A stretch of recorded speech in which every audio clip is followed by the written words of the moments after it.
speaker for the morning, and I know we're dragging time out. People are going to have 3 coffees before they get on for the rest of the day. But I got Coach Luke McKay. Coach, we got an Australian coaching in Kansas. We can't be more excited about it. It's nice to finish with an Aussie. I've had some contact with Luke, and I know he's just arrived. 2 kids that I had the pleasure of coaching for a couple of seasons at Coburg have just arrived on. Well, I hope they've arrived on campus, Luke. I hope they're there. I'll be disappointed if they're not. They made it. Whew, that's all right then. Hopefully they're not too tired, and you haven't ragged them yet. And I don't know whether Duncan knows how to make a bed, Luke. All right, so you're gonna have to. Like, I'm worried he doesn't know how to fold his sheets over, so somebody's gonna have to show him what to do. But Luke, welcome. Fantastic. Thanks for sticking around in the office for us. Thank you so much. Appreciate it. I guess to start off with, for our coaches here, explain to us, I guess, the type of environment you've moved into. You were previously an assistant coach. You're now a head coach at Neosho College, community college. What's college life like there? You know, what sort of college is it? Big college, small college? How would you describe it to our group? Right. Yeah. So we're a small community college in a small town here in Kansas. So we've got about 2,000-ish kids on campus on any given year. Obviously, last year took a hit with COVID, but we're hopefully back to somewhat normal and have people on campus. Small town Kansas, for anybody that knows, loves their hoops. You know, you got the Kansas Jayhawks, you got Wichita State, K-State, all have great followings, but that starts from really the little kids through high school into college, and we get great fan support here. Obviously, this is my first year, but everything that I've seen and having recruited the community colleges here when I was at the D1 level, they pack the place all the time, good, bad, or indifferent. The Kansas fans are coming out. So it's a small town environment on a small campus, but with great support and great fans. They just love their hoops here. Awesome. Now, like I said, you've been an assistant coach previously, Oklahoma and over there at Texas Rio Grande as well. You're now a head coach. You're the main guy in the building. You walk in the door on the first day, Luke. I don't want to put any heat on you, mate, but what's the head coach do when he walks in the door of a new place? What's the plan? What's the first thing you attack? I think, you said the main guy. Really, the main guy in any program is the players, right?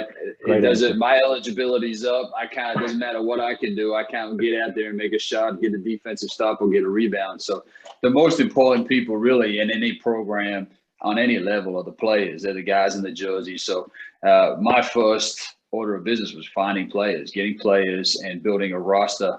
When you come in, especially now in college basketball, the turnover is so huge that every year you really start from scratch, and that was the case here. So finding good quality guys to come over here and who wanted to be here and who were playing for the right reasons was really number 1, 2, 3, 4, 5 on the priority list. I just last night spent the first night in my new house here in Kansas. Other than that, I've been sleeping in the dorms.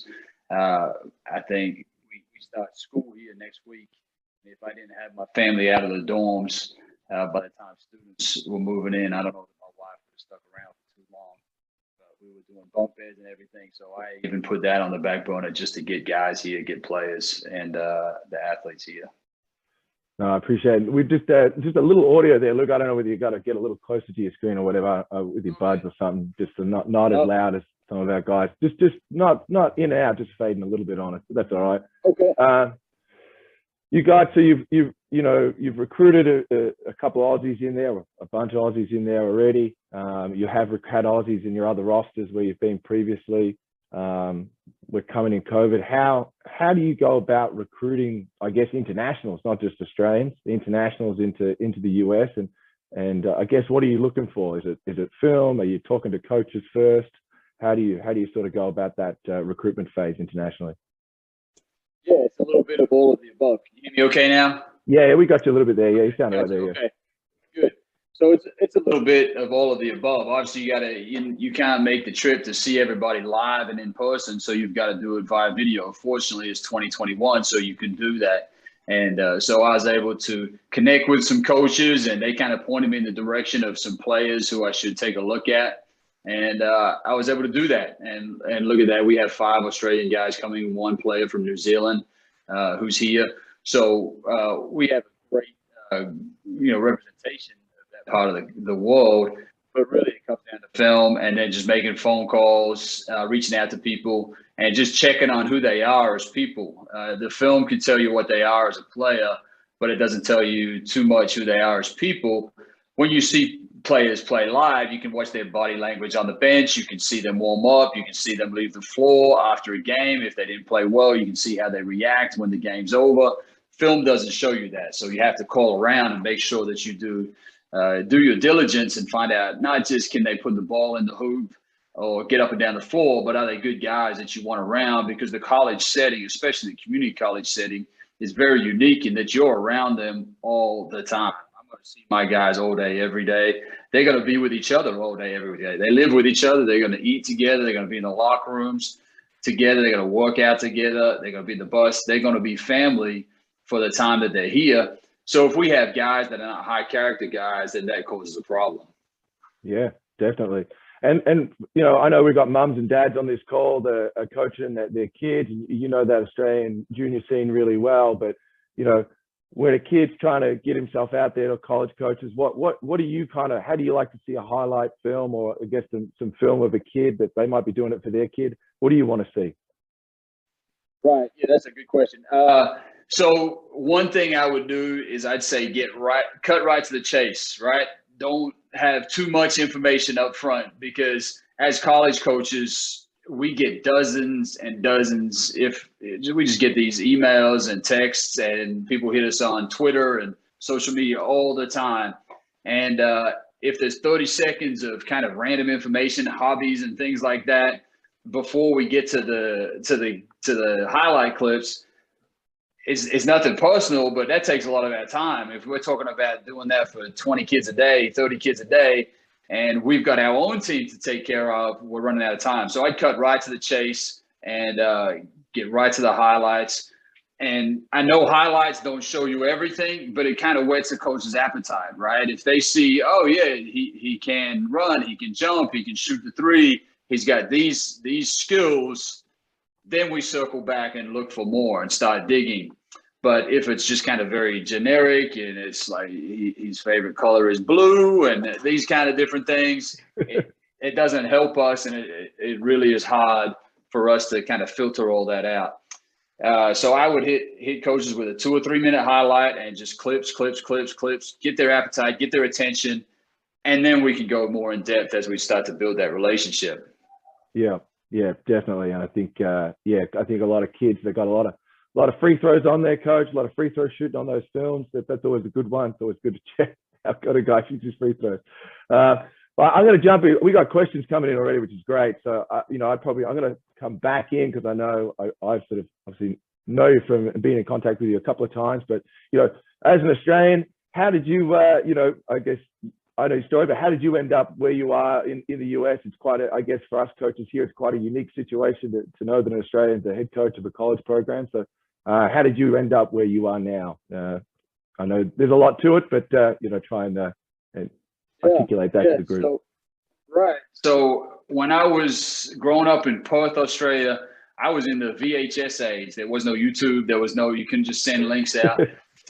So I wanted to come to America, but I had no idea how to figure it out. So I didn't have internet at home, so I had to find one of my friends had internet at his work. So I'd go up there late at night and just get the addresses of colleges and just start sending letters out with paper clippings of games and things that they'd write about my games in the paper, and just little bits and pieces. And I had myself a letter that I had printed out, and I'd print out, I'd put it in the mail, I'd do as many as I could, pick back up the next night and just start from scratch, start from where I left off. And I just went all the way down the list. I had no idea who I was sending it to. I was just sending it to different colleges. I might have been sending it to Kentucky or some school that doesn't even have basketball. But I got one junior college in Texas to buy it, and I offered to send them a VHS. If they wanted a tape, I'd send it to them. Obviously, I couldn't do that for hundreds of schools. So they bit and they asked for a video, a VHS. So I sent it to them in the mail, and then they called and said, well, why don't you come over This was around December. Why don't you come in January for the second semester of school? I didn't know it at the time. What they were doing is having me come and basically try out for the team for free. So they got to look at me for a semester for free. I didn't know it at the time. I just thought I was in America. If I had have gone there and couldn't play, they would have put me on the plane and sent me home. But fortunately, I stuck there at a junior college there in Texas for 2 years. Played there, enjoyed it, then went to East Carolina University from there. Bounced back and forth between Australia and between Perth and East Carolina as I was finishing my education and playing in what was the SPL there, but it's now the NBL 1 West. Playing there, finishing my education, got done with my education and knew I wanted to coach. And I was fortunate enough to find myself a JV assistant coaching job in Corsicana, Texas, small town, Texas. And I was the JV coach, which means I was doing everything. You name it, I was doing it. Washing uniforms, sweeping locker rooms out, you name it, I was doing it. So met my wife there and married her. So now I'm a Texan by marriage, and the country stuck with me for the moment. Nice one. Nice one. Now, you're obviously at Texas Rio Grande, nice little sunny part of the world down there. Assistant coach down there, I guess, mid-major school, the best way to describe it for our career back here, small, again, small university, but still at a top level there.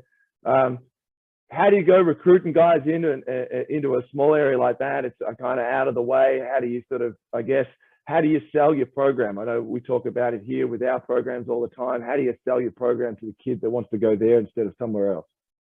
Right. So we took the job. I was at University of Oklahoma with our head coach, Lou Hill, and I was a graduate assistant there. So I wanted to get into college coaching. So I took a graduate assistant position for basically no money. And worked on my master's degree while I worked with the team at OU. Fortunately, Lou got the job at UTIGV. The week we took the job, he said, "Do you want to come with me down there?" And the week we took the job, an article came out in a magazine here in America that listed the 10 hottest or 10 worst jobs in college basketball. And we were right there. We were like number 2 or 3. And so we're looking at each other like, what have we got ourselves into? It's the worst job in college basketball. Not only that, the school used to be called University of Texas Pan American. They renamed the school to University of Texas Rio Grande Valley, which is a mouthful for anybody. It's our jerseys look like a eye chart when you're trying to get your license. They had so many letters on them. Nobody knew who we were. We're one of the worst jobs in the country, and we're down on the border between Mexico and America, which for anybody who keeps up with the news here is a place where a lot of people try to avoid. It's got a kind of a stigma to it that is not safe down there. That's not the case. But so we get there and we walk into the gym and we look around and the gym's falling down around our ears. There's rats running through our locker room. I mean, it's just our players had the showers were in a hallway where our guys would be showering and just random people walk past them. I mean, it was just a catastrophe. But the way we're able to build it was not selling facilities. It was not selling people on come and live in the shiniest city or anything like that. What it was we were selling them on us, on people, that we were going to take care of your son. We were going to take care of your child, really. He might be 6'10" and full of muscle, but he's still a kid. So we pledged to these parents that we would take care of their children, not just as basketball players, but as young men, as students, and help them grow. And so that helps people look past all the fancy shiny things that colleges have that they use to recruit athletes. College basketball right now is creeping up on it's last time I looked, it was almost 1,800 kids that are transferring from schools, Division I schools in America. So you do the math on that, 350-ish, give or take, Division I schools, 1,800 or so, it doesn't work. Program, right? It don't work. So in our 3 years preceding this one, we had one guy transfer, which is way below the national average, not even close. But I feel like what that was is that we took care of them as people first, and then as players second. Now, they fixed a lot of things. They poured a lot of money into athletics down there at UTIGV, and they've come a long, long way. They've redid a lot of things for us. So it's really a beautiful place and a beautiful school. I don't want to disparage my former home. They've really done a lot to make it really, really good down there. And it's a great place now. The university is booming. The athletic program is just going from strength to strength. before COVID shut us down. We were on track. We had the highest finish in program history, and we were doing really well. And they had really funded us and poured a lot into the program. But really, that's what it comes down to in college athletics. For Australians, they got to be really careful looking at the biggest, shiniest facility and the biggest name. Look at the people first. It would be something that I would say. Yeah, definitely. I say that to kids all the time. Does it fit you? You know, does it fit your ideals? Does it fit you? Does it fit you as a person? You know, I think that's important as well. Back to where you are now, in your hot seat there. What sort of style of basketball is going to be played up there in the show? What are we going to be expecting up there? All right. So all of us as coaches, we have what we want to do, and then we have to look at our players and we have to evaluate. It's not what we want to do, it's what we can do, right? So I'm going to take a look at my players in the next week or so, these guys that have arriving on campus over the next couple of days, and then decide from there. But ideally, it's going to be a lot of space. We're going to play 5 out, and we're really going to space the floor. I do believe a lot in the numbers, the analytics of basketball. I don't think it's lore and gospel, but I think it can really point you in a good direction when it comes to how to play. So I think for anybody that maybe we just had Ben on here that was with the Vipers down there in the RGV. We'll play a lot like the Vipers and the Rockets had with Coach D'Antoni on the offensive end of the floor. Very open, create a lot of space, try to attack the rim, get to the rim, get those paint points, get those free throws, and then shoot a lot of threes. And how's that going to look like from a practice point of view? I'll keep us rolling with how does that look like from practice for you to get that mentality? Does that mean you're just getting in the gym, just shooting them up, or you got some more? I guess you got more to that for it. Right. So you talk to people who really aren't coaches and really not into basketball, and they say, "Well, I can't watch the NBA. I can't watch the Houston Rockets because all they come do is fire threes." Well, it's not that simple, right? Of just coming down and jacking it up. There's a method to it. There's a plan to it. So it's not just going to be chaos where we're just throwing it up there. What it'll look like for us is a lot of 3-on-3, especially initially, where we can work with the ball screen and then that extra third guy in the corners, playing out of the corner off that ball screen and reading not just the big who's helping on the ball screen or guarding the ball screen, but that third defender that's tagging the guy that's on the roll or on the pop. And a lot of reps. We're going to really, really rep that, play a lot of 3-on-3 to where our guys can become very proficient at playing out of the ball screens. We're not going to run a lot of people say, oh, they don't run anything. Well, we're going to run a lot of stuff, but we're not going to pull it out, back it up to half court, tuck it in their arms, and hold our fist up in the air and run a play. We really want our guys to be able to just flow into things and run plays without us having to tell them to do that, to back it out. So just a lot of repping actions in small groups. I stole this from a soccer coach, and I like it. No lines, no laps, no lectures. So our guys are going to get as many reps as they possibly can. As soon as we hit the floor, we're grabbing the ball and we're going into making reads, making plays out of those ball screen 3-on-3 situations. That means more work for us as coaches because we've got to come back for multiple groups. We can't have everybody in the gym at once. But hopefully that pays dividends because our guys are getting more reps instead of seeing a pick and roll or a certain coverage, half a dozen to a dozen times in practice. We may be able to double, triple that each practice. And then you spread that out over the course of the season. And now they're seeing it far more. And just the more times they've seen it, the better they are at reading it. Yeah, definitely. And you're talking about, you want players to make reads. So is that offense going to be dictated where the ball is on the floor or where the players are on the floor? How would you see that? I think it's got to be both, right? You got to dictate where it's got to be both. It can't be just where the ball is, and it can't be just where the players are. There's going to be a lot of both of those.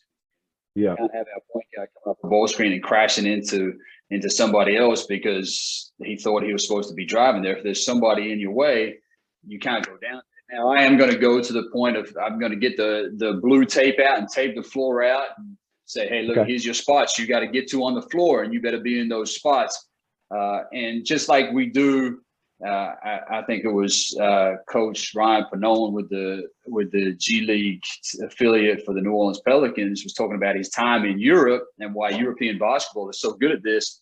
In America, if somebody's not on the split line, if they're not on the help line, we blow the whistle, stop and yell at them, get to your spots. You're not in help side. But in offense, if people don't get to the spots, we kind of let them go on it. Well, we can do that on the flip side too. Here's the tape. Here's your spot. Get to your X.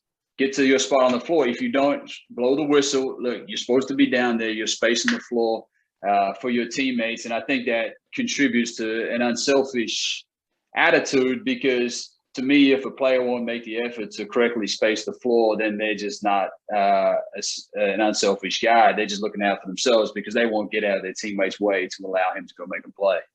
Yeah, it's a great takeaway. I like that. And you spoke about doing a lot of 3-on-3, and I love that theme. And you know, Mitch talked about that, and Ben, and everybody kind of comes in there, and I hope our junior coaches take that away. But when you're getting into your big offensive structure, are you going 5-on-5 a lot, or are you going 5-on-0? What's kind of your sort of balance on that? Yeah, I think the more you can play live and play 5-on-5, the better, because that's the way the game's played, right? So the more reps you can get playing 5-on-5, the better. Obviously, there's going to be times when you have to walk through certain things and you have to kind of explain and teach. So that'll allow for 5-on-0 time to come into play. But young guys want to play, right? Players want to play. That's what you do. Basketball is a game, and games are meant to be played. So you got to get out of their way at times. And while it may feel good to you as a coach to stand out there in the middle of things and direct traffic and tell everybody what to do, it's not about you. It's about those guys playing the game. So you've got to have that control to back away and let them play. Now, that doesn't mean it's just chaos and doing whatever they want to do. But you have to let guys play, and that's what they want to do. That's why they're in the gym. That's why they're going to get up and lift weights, and that's why they're going to do the things they don't like doing in order to get to that, to play. Yeah, look, I'm a huge proponent of 5-on-5 in my program too, and I definitely agree. I guess one more question around that 5-on-5.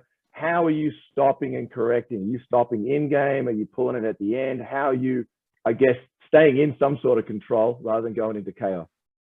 Yeah. So again, you're going to have to build the skeleton of the concepts that you have when you're playing the 3-on-3, and we practice to get ready to play games, right? So I don't want to be stopping every 30 seconds, blowing the whistle and say, "Hey, freeze, do this, do that," because that's not realistic towards the game. So there's going to be on the fly coaching, right? You're going to have a good voice in the gym to where they can hear you over the balls bouncing and the cheerleaders and the fans and everything. But you also have to be, it's the line from Ocean's 11. Don't use 10 words when 5 will do, right? You got to be able to speak and coach these guys in short bursts. You got to have sound bites for them, because they may be flying down you past you on the court, on the sideline. You got to give them that cue real quick. You can't have time to have a full running conversation with them. So that's building that vocabulary so they know what you're saying. That's building that structure in there from the 3-on-3, so they have an understanding of, oh, coach told me to do this. I got to get to this spot, or I got to make this read in this particular action. But again, at the end of the day, practice is to prepare to play a game. So the more game-like we can make it, the better. I love that, Luke. And yeah, that's fantastic. And I think, all that coaches, that's a great takeaway. We got to make practice more game-like. And Luke, I really, really appreciate it, Coach. I appreciate your time this evening. I know you're new in your program, and everyone's coming on campus, and I'm no doubt busy and a stressful time. So thanks for taking some time out for our coaches and myself. I know lots of takeaways from there. So thanks very much. Absolutely, I appreciate it. And if anybody sees the 7-foot guy running around in Australia, send him our way. Hey, Luke, I'll make sure I get that email out to you. Don't you worry about that. And I know there's a few guys in here that are super keen. Just to end up, on behalf of Ivanhoe Basketball Club and myself, thank you to our speakers. I really, really appreciate them. Thank you, coaches, for your attendance this morning and your participation. It's been fantastic. The appetite's there. We'd love to continue doing some more of this sort of stuff with some guests and some coaches, maybe get a bit more tactical in what we talk about. As I said before, we will share the recording and social media links and contacts for coaches so you can get at them and connect with them as well. Always open to feedback on this style of session. And finally, to those in the United States, have a restful evening. And to our Aussies, have a fantastic day today. Take it easy, folks. Thank you very much. So much.